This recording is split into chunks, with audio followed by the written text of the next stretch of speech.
18, c'est le nombre de jours que l'Olympique de Marseille attend depuis son dernier match face à Strasbourg après ce match, cette victoire 1-0. Toujours autant d'incertitudes malgré tout. L'OM va devoir se mettre au niveau malgré cette grosse coupure pour les hommes d'André Villas-Boas qui vont recevoir le FC Porto et qui vont devoir impérativement s'imposer pour rester en vie en Europe, que ce soit en Ligue des Champions ou alors espérer une qualification en Europa League. Et pour cela, j'ai le plaisir d'accueillir Victor. Salut à toi Victor. Salut Quentin, ça va? Eh ben écoute, ça va super et toi? Comment tu te sens avant ce gros match face à Eh bien, Porto? écoute, ça va. Ça fait très très longtemps qu'on n'a pas eu l'Olympique de Marseille, donc hâte de les voir cette semaine. Bah, comme dit dans l'intro, là, ça va faire 18 jours le jour du match face à Porto. Exactement, ouais. Donc ça va être un très bon test quand même pour les Marseillais, savoir s'ils sont capables de rester dedans malgré cette grosse coupure sans jouer. Et pour parler du FC Porto, on a le plaisir d'accueillir à nouveau Julio de Porto France. Salut à toi Julio. Salut les gars, comment ça va? Bah ça va super. Et toi? Oh, ça va, tranquille.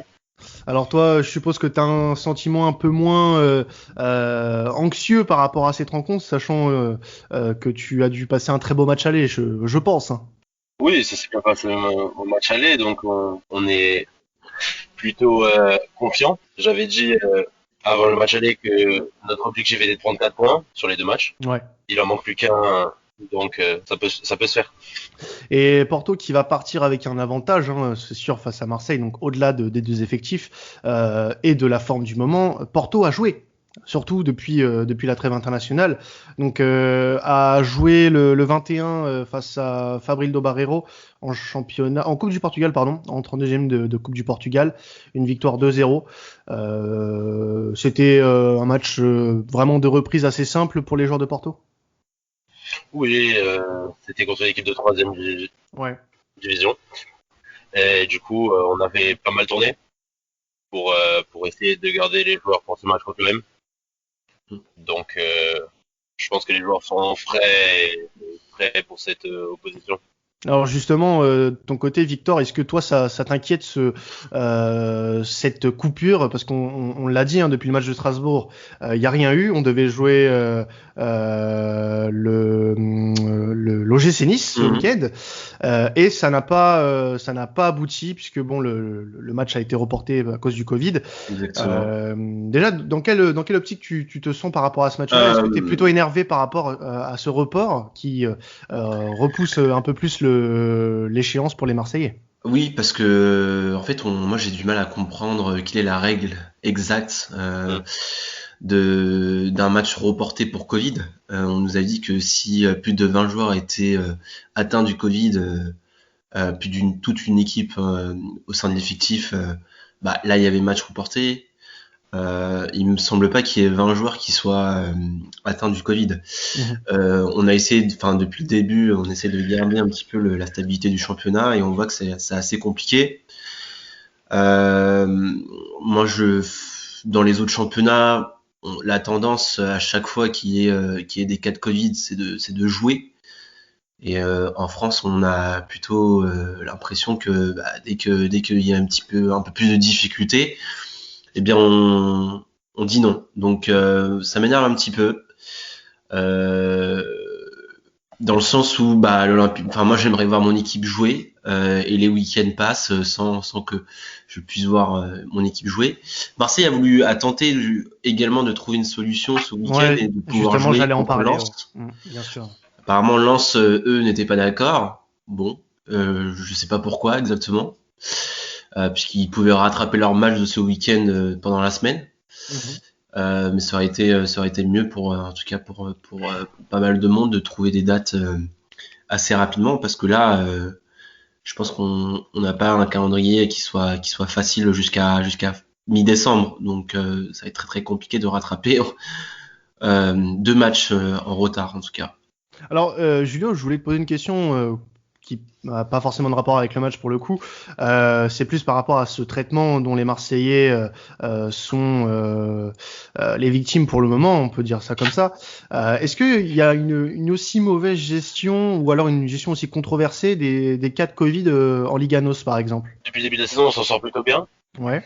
Il y a eu un seul match qui a été annulé et reporté depuis. C'était lors de la première journée de Sporting qui se déplaçait à Gil Vicente, je crois. Et à Porto, il y a eu un seul cas depuis le début de saison et c'était même pas dans l'équipe principale. Donc pour l'instant, au Portugal, ouais, on gère plutôt bien. Ouais. Et le championnat est pas trop impacté par ça.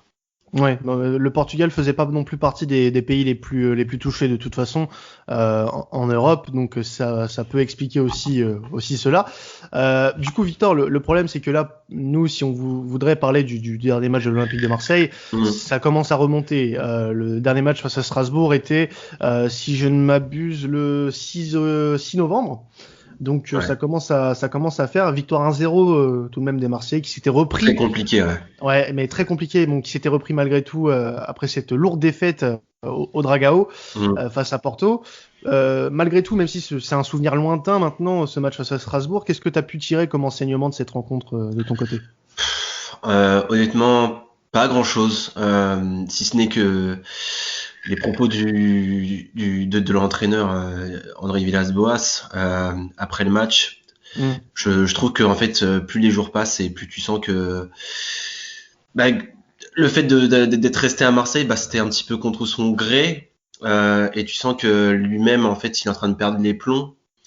Alors oui, on a gagné 1-0 contre Strasbourg, c'est compliqué de gagner 1-0 contre Strasbourg chez eux. Mais bon, à un moment donné, je pense qu'à Marseille, on aime le foot. Et on aimerait voir du football. Et Villas-Boas, ça fait un moment qu'il est là. Ça fait un an et demi maintenant qu'il est à Marseille. Alors certes, le championnat a été arrêté l'an dernier, mais en fait, dans sa progression du jeu, aujourd'hui, elle est néante. Donc, aujourd'hui, et c'est là où peut-être pas mal de journalistes commencent à l'agacer, ou pas mal de supporters commencent à s'agacer aussi, c'est que on veut voir du jeu, quoi. À un moment donné, vas-y mec, lâche les joueurs un peu plus, mets un peu plus d'intensité, on veut voir un peu plus de qualité technique, et voilà, advienne que pourra. Et c'est un petit peu ce qui se passe aussi en Ligue des Champions. C'est pourquoi tu calcules l'adversaire à chaque fois. Ça sert à rien. On sait très bien qu'on est quatrième chapeau. On sait très bien que dans ce groupe-là, si tu finis troisième, c'est déjà très très bien. Mais pour finir troisième, il faut savoir jouer. Et aujourd'hui, en Ligue des Champions, on joue pas du tout. Donc, et moi, je suis vraiment très très inquiet face à Porto. Parce que pour le coup, Porto, c'est une équipe qui va nous mettre la pression. Donc c'est assez compliqué de me faire un avis comme pour le contre Strasbourg parce que les compétitions sont différentes et en Ligue 1, tu gagnes 1-0, ça suffit quoi. Donc oui. Donc voilà pour Villas-Boas.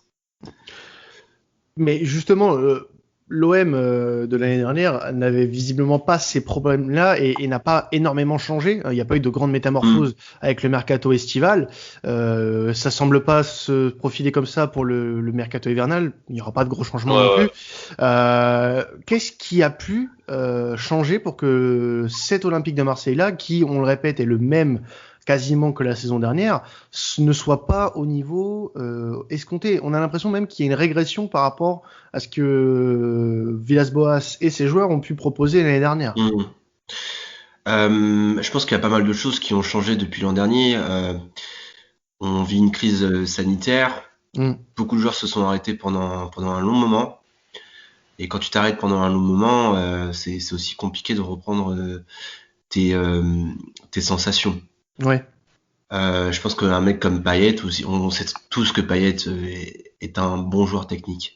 Bien sûr. Mais quand tu le vois sur le terrain, le mec, t'as l'impression qu'il est, tu t'as l'impression que le terrain, en fait, il bouge avec lui, quoi. Parce qu'il a pas ce rythme-là, il a pas les petits pas qui font de lui, où il peut enchaîner les actions, enchaîner les contrôles passes, des trucs comme ça, et ça se voit, quoi. Ça s'est vu face à Porto, hein. Le manque de confiance, le penalty raté, c'est pas anodin. C'est pas anodin, tu le vois, il est très lourd sur le terrain. Alors peut-être que tu vois, par rapport à l'an dernier, il a pas pris plus de poids, mais dans ses pas, en tout cas, ce qu'on voit de lui, c'est que il est très lourd, quoi. Donc ça manque d'explosivité. Donc il y a de ça. Et ensuite, je pense une forme de monotonie, de monotonie également de la part d'AVB. C'est qu'à un moment donné, quand tu manques d'idées, quand tu manques de choses dans ton jeu, forcément, les joueurs vont adhérer, un peu ce qui s'est passé aussi avec Garcia, vont adhérer la première année. Mais si tu dois les pousser un peu plus, c'est là où ça explose. Donc si t'es toujours en sur-régime par rapport à ce que tu fais, et ça a été le cas, je pense que l'an dernier, Marseille était en sur-régime. Mais si t'es toujours en sur-régime, à un moment donné, tout explose. Et paradoxalement, c'est ce qui est en train de se passer. Mais paradoxalement, on a aussi des résultats qui font qu'on est troisième de Ligue 1, on est possiblement en train de... Avec 2 matchs de retard aussi. Avec 2 matchs de retard, quoi. Donc c'est ça qui est incroyable. C'est que la marge de progression de cette équipe-là, elle est énorme au final. Et elle peut faire 10 fois mieux. Enfin, j'espère qu'elle n'a pas atteint ses limites, c'est pas possible. Alors justement, Julio, moi j'avais une question à te poser par rapport à cette OM-là. On avait pu en discuter en pré-match pour le match aller il y a quelques semaines.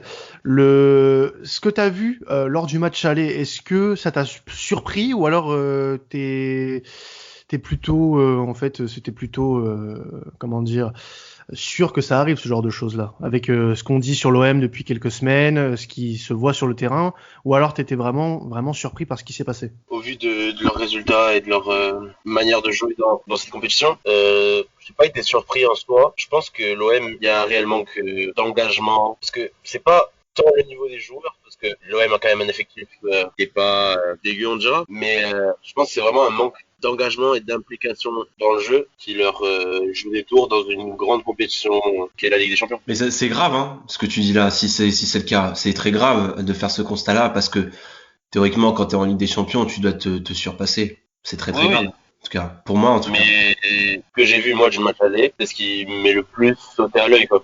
Mais quand tu dis justement un manque d'implication, un manque d'engagement, tu parles des joueurs et de l'entraîneur en même temps? Ou tu parles uniquement des joueurs seulement? Moi, de ce que j'ai vu, je parle surtout des joueurs. Après, que Villas-Boas leur demande dans le vestiaire, j'en ai aucune idée. Mais ça peut partir de lui aussi. Ça peut partir de lui, parce que moi je suis désolé, quand il commence sa tactique en restant bas, ce qui s'est passé au début, on est resté bas par rapport à Porto pour jouer en contre-attaque. Oui. Cette tactique-là contre Porto, où Porto adore le jeu. Porto adore jouer, adore mettre la pression très très haut sur le terrain. Pourquoi tu les contres pas en fait dans leur jeu proprement parlé? C'est-à-dire pourquoi tu ne restes pas haut? Tu les empêches d'être haut en fait sur le terrain. En fait, moi ce que je reproche là en ce moment à Villas-Boas, c'est que il est trop dans le calcul. Il est vraiment trop dans le calcul. Et même ces joueurs aujourd'hui sont dans le calcul. Alors qu'à Marseille, on n'a pas besoin de ça. À Marseille, on a besoin à ce que ce soit de la folie, à ce que ce soit un peu frivole, à ce que ce soit complètement dingo. C'est ça qu'on a besoin à Marseille aujourd'hui. Il y a un manque de fantaisie, quoi, selon toi. Exactement. Mais même les joueurs. Aujourd'hui, dites-moi un joueur qui dépasse ses fonctions. Il n'y a personne. Tu vois Morgan Sanson, le mec, il est toujours dans son truc. Rongier, il reste dans son truc. Camara, peut-être que lui, dans le dépassement de fonction, lui, il est capable de le faire. Mais il y a des joueurs, t'as l'impression que tu peux pas, en fait, ils peuvent pas aller plus loin. C'est-à-dire sur le terrain, ça dédouble pas, ça manque de mouvement. Il y a pas de, tu vois, je prends des risques, j'y vais, je vais vers l'avant. Et c'est ça qui manque. C'est vraiment ça qui manque. C'est ce que tu disais, Quentin, c'est cette fantaisie. Ce qu'on aime à Marseille, quoi. C'est ça en fait qu'on aime. Et c'est pour ça que Villas-Boas, il commence réellement à se faire critiquer. Même si l'an dernier, il nous fait qualifier en Ligue des Champions, ça faisait 7 ans qu'on attendait ça. À un moment donné, oui, on a besoin de voir autre chose. Mais est-ce que c'est réellement du coup ce qui manque par rapport à une équipe comme Porto, qui est là sur tous les plans, toutes les saisons, le FC Porto est là sur la scène européenne, sur d'ailleurs la plus grande compétition européenne chaque année. Est-ce que c'est vraiment ce qui manque à l'OM aujourd'hui, cette fantaisie, ou alors c'est un mal un peu plus profond que ça? Ouais, je pense qu'il manque aussi de qualité technique, ça se sent. Il y a des joueurs qui ont atteint leur limite aussi en Ligue des Champions. Je pense typiquement à Rongier, Morgan Sanson, à Sakai par exemple. Tu sens qu'ils sont dépassés un petit peu par le rythme mais par le haut niveau. Euh, un mec comme Payet, je suis désolé, mais il est pas. T'as l'impression que voilà, dès qu'il s'agit d'augmenter son niveau pour des compétitions comme la Ligue des Champions, bah il disparaît. Thauvin, également Thauvin. Thauvin, ça fait depuis combien de temps qu'on l'attend à ce niveau-là, et au final c'est un peu décevant dans ce qu'il fait, même s'il n'est pas aidé par l'équipe. On attend mieux de ce joueur-là, en tout cas, à ce qu'il nous porte un peu plus. Il a des objectifs dans sa vie.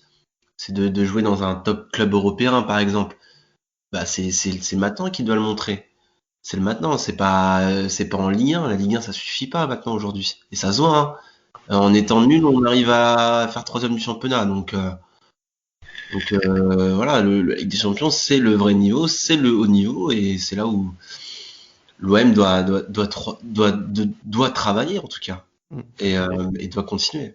Alors justement, ce haut niveau-là, Porto le connaît. Hein. Exactement. On le voit déjà sur cette phase de poule de Ligue des Champions. Actuellement, Porto est deuxième, Julio, à 3 points de Manchester City. Bon, on est d'accord que là, Manchester City, c'est en Ligue des Champions du moins, parce que le championnat, c'est pas trop ça en ce moment pour les Citizens. Ils se rattrapent en LDC. Mais là, l'objectif, c'est très clairement de finir deuxième et de battre et Marseille et l'Olympiakos pour s'assurer un ticket en huitième. Oui, de toute façon, l'objectif de Porto depuis le début de cette Ligue des Champions, c'est se qualifier pour les huitièmes de finale. On savait que contre City, on ne pouvait pas aller se battre avec eux pour la première place, mais oui, l'objectif de Porto est clairement la seconde place. Il nous reste 3 matchs, on a déjà 6 points, donc on est bien parti. Et après, on n'est pas à l'abri d'une surprise. Donc après, l'objectif de Porto a toujours été le huitième de finale de cette Ligue des Champions. Alors le huitième de finale, mais est-ce que on rêve forcément à plus ou pas, ou alors c'est arrivé en huitième, ça sera déjà une belle opération pour votre club? Tout dépendra du tirage. Moi, je me souviens, Porto, les 2 dernières saisons où on se qualifie pour les huitièmes de Ligue des Champions, on se fait éliminer par Liverpool les 2 saisons, une fois en quart, une fois en huitième. Donc après, si on a une tirage comme ça, où on va chercher à Liverpool ou quoi, ça risque d'être compliqué. Mais après, bien sûr qu'on rêve de plus. On ira le plus loin possible et on sera fiers de nos joueurs, quoi qu'il arrive. Après, si on se fait éliminer contre un Bayern Munich, bon. Donc du coup, Julio, toi, tu as pu voir les deux équipes jouer, Marseille et l'Olympiakos dans ce groupe. Alors, l'Olympiakos pour le moment est mieux parti que l'Olympique de Marseille pour cette 3e place. Selon toi, quelle est l'équipe la mieux armée pour atteindre l'Europa League en janvier? Franchement, de ce que j'ai vu, je dirais que c'est du 50%. Ouais. C'est l'Olympiakos. Avec l'Olympiakos, ouais. Ouais. Moi, de ce que j'ai vu, sur les matchs, je pense que Porto. Ouais, mais je pense malheureusement Marseille est derrière. Je pense que Marseille, par son expérience, l'Olympiakos est devant. Je pense. Et il faut pas se leurrer à un moment donné. Enfin, on n'a pas l'objectif d'être bon en Ligue des Champions. On n'a pas l'objectif d'être bon en Europa League aussi. Enfin, même en Europa League, je pense qu'on n'a pas des bons résultats non plus. Donc, est-ce que ça sert à quelque chose? Est-ce que l'Olympique de Marseille se qualifie en Europa League pour la... Ouais, c'est surtout ça la question. Ouais. Il y a des fonds aussi qui rentrent. Ouais, mais bon, après... Parce que techniquement, tu perds 15-0 là-bas. Même si tu perds contre Porto et City. L'Olympiakos qui perd aussi contre Porto et City. Tout se joue sur le match Marseille-Olympiakos. Et tu as perdu que 1-0 là-bas. Ouais, mais bon... Donc à la différence de but particulière, tu peux faire quelque chose au Vélodrome. T'y crois pas, Victor? Non, moi j'y crois pas trop. Je pense que l'Olympiakos est au-dessus. Hein. Ça s'est vu au match aller. Hein. On a fait 2 frappes cadrées. On a eu un face-à-face avec Benedetto. Techniquement, on n'a pas non plus existé de fou. Très clairement, on a senti que l'Olympiakos était au-dessus, quoi. Et que le match qu'ils avaient gagné était complètement mérité dans l'ensemble du match. Et je pense que l'Olympiakos ne lâchera rien. Dans le sens, ils savent que s'ils veulent continuer en Europe, c'est par une victoire ou un match nul au Vélodrome. Donc ils ont quand même ce joker-là par rapport à nous, où nous, pour le coup, on n'a toujours pas marqué un but, c'est compliqué à chaque fois, et le calendrier fait que on peut vite prendre une tatane face à Porto et Manchester City, où malheureusement ça pourrait nous décourager, quoi. Donc moi j'y crois pas trop personnellement. Je pense que l'Olympique de Marseille est vraiment à sa place, qui est la quatrième, quoi. Du coup, ça serait peut-être pas plus mal en soi de finir la saison sans Coupe européenne à jouer. Je pense que si tu veux continuer justement à exister en Ligue des Champions, il faut que tu te qualifies régulièrement.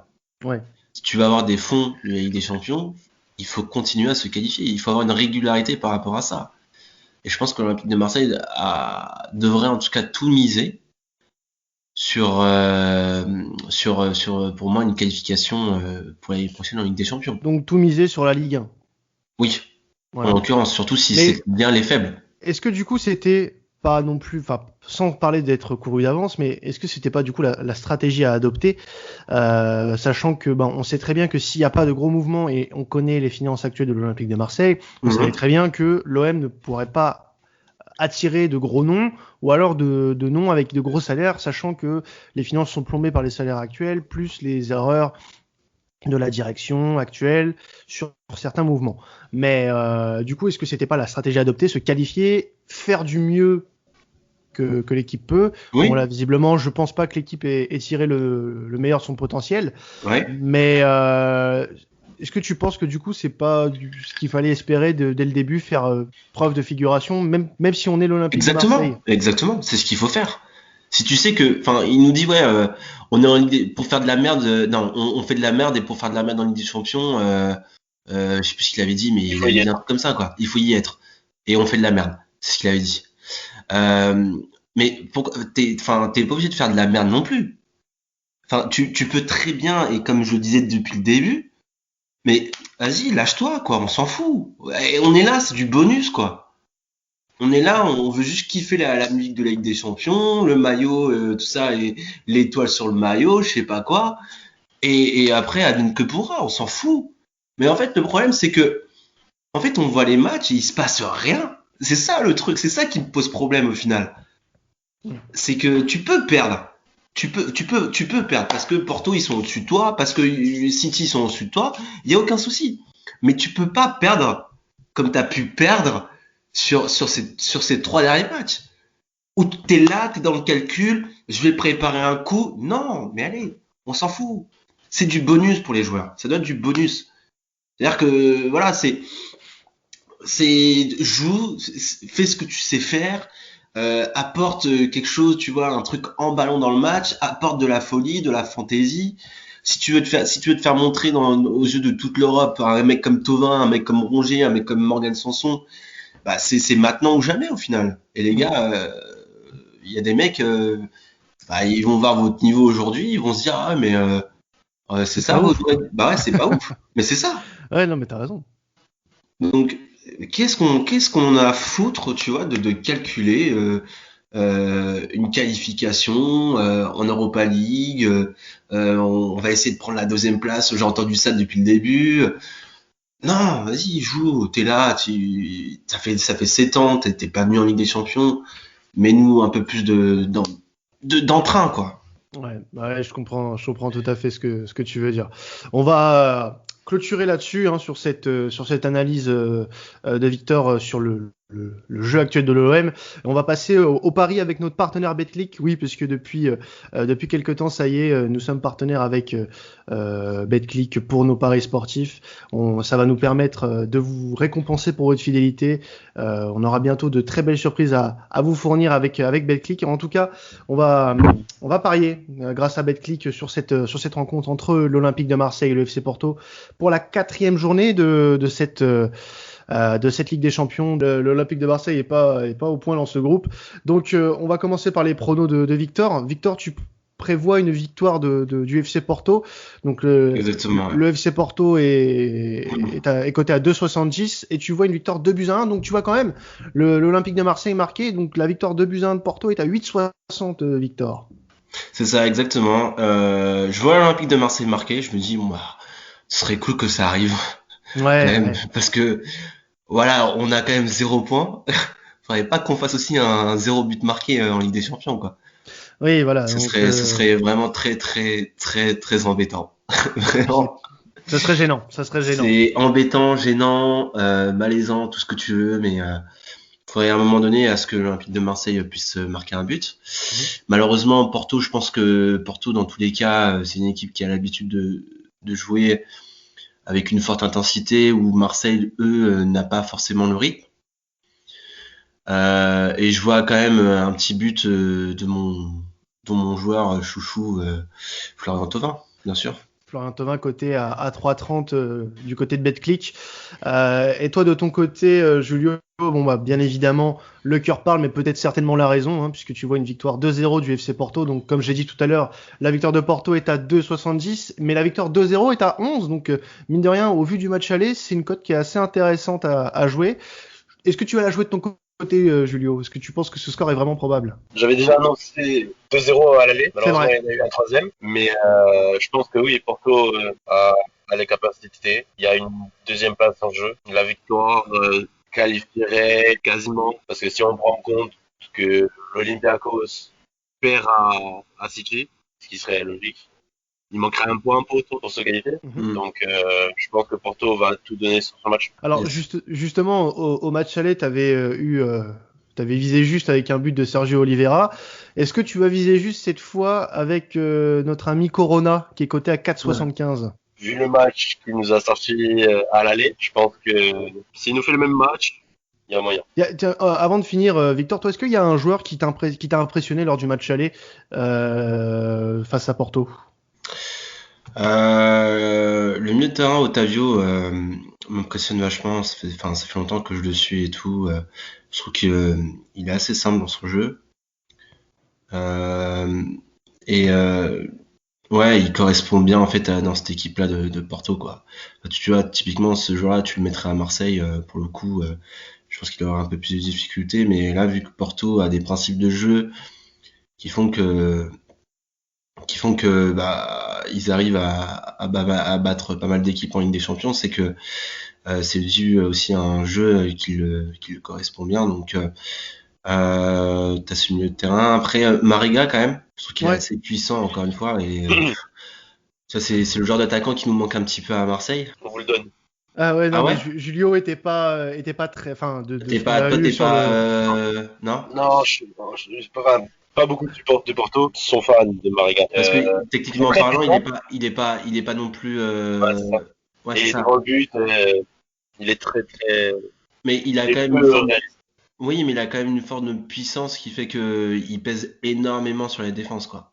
Ouais. Je pense sa présence, et ça fait du bien aussi aux joueurs qui sont autour de lui. C'est ça, mais vu ce qu'il rate devant le but, ça fait très mal. Ouais, ok. Je te conseille de regarder un match de Porto et tu auras peut-être un autre avis sur le joueur. Merci en tout cas les gars pour vos paris. Et au niveau de temps additionnel, bon, on va miser quand même, la voix de la raison va viser sur une victoire malheureusement du FC Porto à 2,70 avec une victoire 2-1 du FC Porto. Je suis Victor là-dessus à 8,60. Par contre, je change de buteur, je vais mettre Dimitri Payet de mon côté. J'espère pour lui qu'il va se réveiller quand même côté marseillais. C'est l'un des hommes. Premier but en Ligue des Champions. Oui, c'est ça. C'est un des hommes dont on attend le réveil cette saison du côté de Marseille. Il s'est affûté. Yes. Il s'est affûté visiblement. Apparemment, à ce qu'on a dit. Ouais, donc à voir ce que ça donnera sur le terrain ce mercredi au Vélodrome. Écoutez les gars, merci à vous deux d'être passés. Merci à toi Julio. On peut te retrouver donc sur la page Twitter FC Porto _FR. Yes. Donc, où tu parles de l'actualité, tu mènes des débats, tu postes des stats aussi sur ton club préféré, hein, tout simplement. Le champion du Portugal en titre, et notre cher ami Victor, qu'on va pouvoir retrouver très bientôt sous un nouveau podcast Sports Content qui s'appelle À la commanderie, qui est, vous l'aurez compris, spécial Olympique de Marseille, dont je ferai partie également. Vous pouvez me retrouver aussi dans ce podcast. Tu peux nous en dire un petit peu plus sur le podcast, Victor ? Bien sûr, comme tu l'as résumé, ce sera un podcast 100% OM. On reviendra sur l'actu, sur les matchs le lundi, et également le jeudi après les matchs de Ligue des Champions. Voilà, on aura en fait une analyse 100% Marseille tout en négligeant pas l'aspect de l'adversaire, mais ce sera vraiment centré sur l'Olympique de Marseille. Et pour le coup, c'est un projet qui me tient à cœur parce que ça fait très très longtemps qu'on l'a en tête et on est très très content de pouvoir le lancer.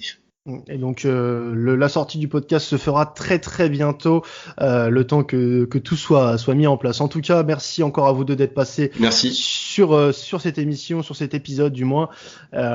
Pour vous qui nous écoutez, merci encore à vous d'être de plus en plus nombreux à nous écouter et d'être de plus en plus nombreux également à nous suivre sur les réseaux. Pour vous récompenser, comme je l'ai dit juste avant, avec Betclic, on vous prépare quelque chose. Vous aurez toutes les infos sur les réseaux sociaux, que ce soit des cadeaux ou même des liens pour vous inscrire directement sur Betclic avec temps additionnel. On vous donnera tout bien évidemment dans les jours à venir. En tout cas, merci à vous. C'était Quentin de temps additionnel. Salut à tous.